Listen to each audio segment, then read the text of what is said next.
자, 예를 들어서 대입의 방향성과 대입 전형 기본사항이라는 건 이런 내용들이 나와요. 그러니까 제가 오늘 뭔가를 하나 놓쳤다 싶었더니 요거를 쪼개는 걸 놓쳤네.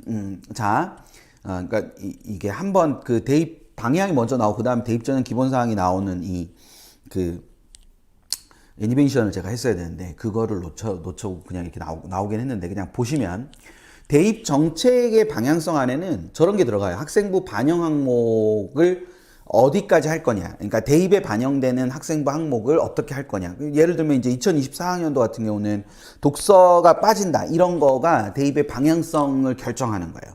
그 전체적인 방향을 결정하고 그래서 이것들이 빠지니 너네가 준비하는 여러분도 준비를 해야 되지만 대학도 준비를 하라는 관점에서 이걸 먼저 중학교 3학년 때 발표를 해주는 거죠. 그래서 이제 이게 그렇게 나오는 학생부 반영 항목, 수능 범위, 그 다음에 평가 방식, 그 수능의 평가 방식은 어떻게 될 거고, 뭐 학생부의 평가 방식은 뭐가 될 거고, 뭐 진로 선택 과목은 성취 평가만 할 거고, 이런 것들, 이렇게 전체적인 큰 틀이 나오는 게 정부 발표다 보니까 이게 이렇게 큰 틀이 나오는 겁니다.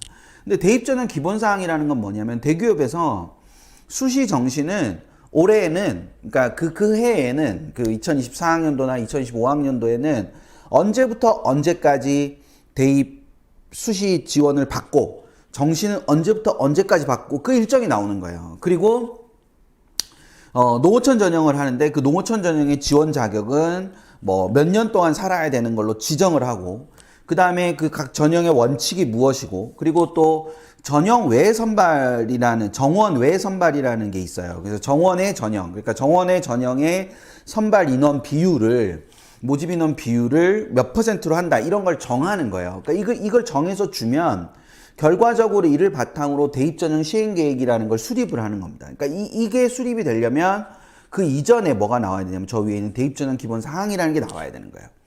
따라서 우리의 입장에서는 이 대입 전형 기본 사항까지는 사실은 대학들한테 안내 자료를 주는 거예요. 그러니까 우리한테는 궁극적으로 무엇인가가 나와 있지 않다는 거죠. 즉 기준은 대기업이나 정부가 정해줄 수 있지만 다시요. 기준은 대기업이나 정부가 정해줄 수 있지만 여기 정부가 들어가야 되겠군요.